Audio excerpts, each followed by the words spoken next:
Dostlar менен кандай мамиле? Аллаху акбар. Дос, караңыз, дос сизди жакшылыкка үгүттөгөн адам, жамандыктан тоскоол болгон адам дос. Бирге чай ичкен, бул жөн эле көп адам чай ичет. Ошондой достордон көбөйүш керек. Жакшылыкка үгүттөгөн, жакшылыкка себеп болгон, жамандыктан тоскоол болгон достордон. Анан бирөө менен достоштуңузбу? Акысын бериңиз. Тарынбаңыз, капа болбоңуз. Досуңуз, дос мен сен айтканда аяган эмес эле мен мага эле келгенде сен аяп калдыңбы? Доско антип айтпайт эч качан. Ал сөздү балаңызга да айтпаңыз. Караңыз, бул дүйнөдө бизге эч ким эч нерсе карыз эмес туугандар.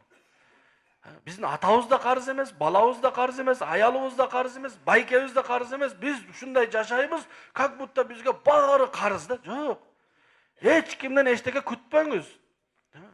Бирөөдөн машинесин сурадыңыз, акча сурадыңыз, бергенге милдеттүү эмес, бербесе да разы болуңуз. Бизди бербесе Аллах сактасын. 10 жолу берип, 11-чи жолу бербей койсун машинесин.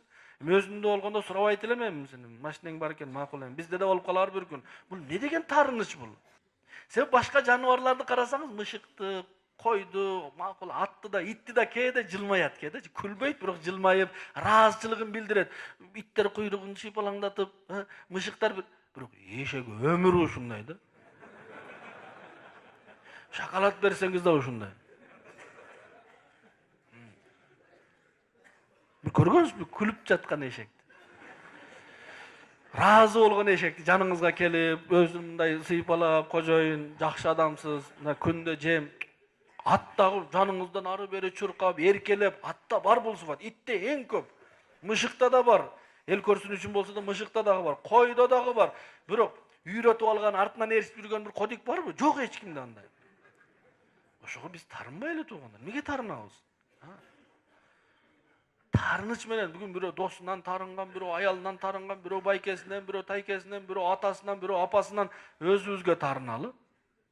Ааламга тарынбай эле туугандар. Жашоо керемет, кенен, асман бийик, жер машалла. Эмне тарынасыз?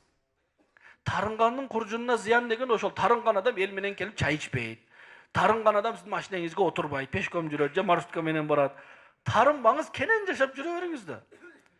Чын? Үйдө тарындыңызбы? Мисалы, аялына тарынган адам билесиздер эмне болот? Жалгыз жатат. Ошого тарынбай эле туугандар эч кимден. Эч кимден тарынбай.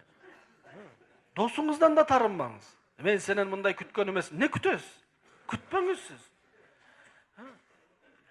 Балаңыздан да тарынбаңыз. Мен сени чоңоюп ушундай кылат. Жок, тарынбаңыз. Ар бир адамдын өзүнүн программасы бар. Бүт дүйнө сизге карап жашаш керекпи?